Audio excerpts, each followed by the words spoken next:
The Night of the Meek is widely considered to be one of the most heartwarming and memorable episodes of The Twilight Zone. It receives ample amounts of praise to this day for its sincere Christmas spirit and authentic performance from star Art Carney. Upon another rewatch, you can see where some of the inspiration might have come from with a movie like Miracle on 34th Street debuting in theaters about 13 years prior. Also, while handled completely differently here, the idea of a drunken mall Santa is decently similar to the 2003 dark comedy Bad Santa. The Night of the Meek got remade for the 80s version of the series, but this is definitely the iteration everyone loves talking about, so let's talk about it. Henry Corwin is a world-weary alcoholic whose only real joy comes from playing Santa Claus at his local mall every year for the children who stop by to see him. After being fired for another inebriated appearance, Corwin sulks until he discovers a bag of presents laying in an alley.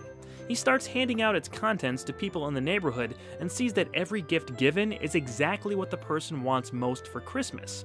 Soon enough, he's taken into police custody on suspicion of stealing the items in the bag, but when those items seem to change into empty cans and a stray cat, he's released, and later finds what he really wants for the holiday season.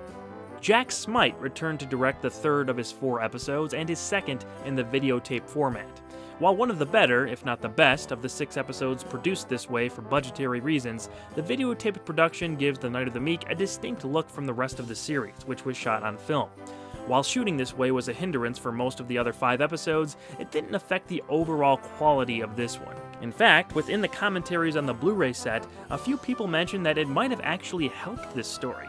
I will say that it makes this installment stand out a bit more. However, one can't help but wonder how much this could have been improved by the usual cinematic effort that went into a majority of the other episodes.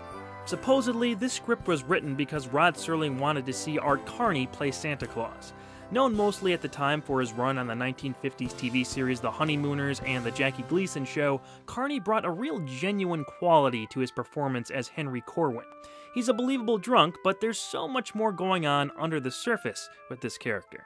I just wish, Mr. Dundee, on one Christmas, only one, that I could see some of the hopeless ones and the dreamless ones. Just on one Christmas, I'd like to see the meek inherit the earth. That's why I drink, Mr. Dundee.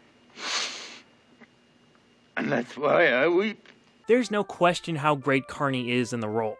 One scene in particular, we see how much he cares for the children he speaks of as they pitifully ask him for wishes he can't grant. It's really heartbreaking, and one of the times Serling's sentimentality landed big time. Corwin's spirits lift once he finds purpose in bringing joy to those around him. This is where we see the hopeful side of the character that adds to Carney's dynamic turn. I'm inebriated with joy and delight. Yes, officer, I'm drunk. John Fielder plays Mr. Dundee, the store manager, who you may recognize from his work throughout the years in classics like 12 Angry Men or voicing Piglet in many Winnie the Pooh projects. Personally, I don't think he was a great fit for a role like this. It would have been more appropriate to see someone with a more intimidating presence accept the holiday spirit as the episode goes on for a more dramatic character arc. He's unlikable, but in the wrong way, in my opinion. How nice it will be to see my wistful St. Nicholas going up the river. Do you suppose he can get as much as 10 years? After Corwin is released, he gives away the rest of the gifts that appear in the bag and sits pondering his night. The only wish he has for himself is to bring joy to others as the biggest gift giver of all time every single year.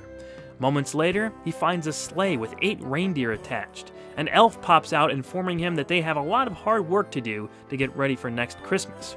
Corwin hops in the sleigh and dashes off to the surprise of Mr. Dundee and the police officer who brought in Henry. The episode ends on a hopeful Christmas narration from Rod Serling. In short, there's nothing mightier than the meek. And a Merry Christmas to each and all. The spirit of the season does come through quite a bit on The Night of the Meek. That may be due to the fact that they shot it just 3 weeks before it aired on December 23, 1960. Having so many children on set added an extra bit of magic to the production, according to on-set accounts. Serling even named the main character after his idol, writer Norman Corwin. So there was a lot of sentimentality baked into the story from the very beginning. I don't necessarily agree with many critics and fans who call it one of the best Twilight Zone episodes period, but I do see the appeal. I think Rod's more whimsical side worked best when he gave us a bittersweet story. And while The Night of the Meek features a character who gives up on the good in the world only to find his true calling by the end, there's just something missing from it for me.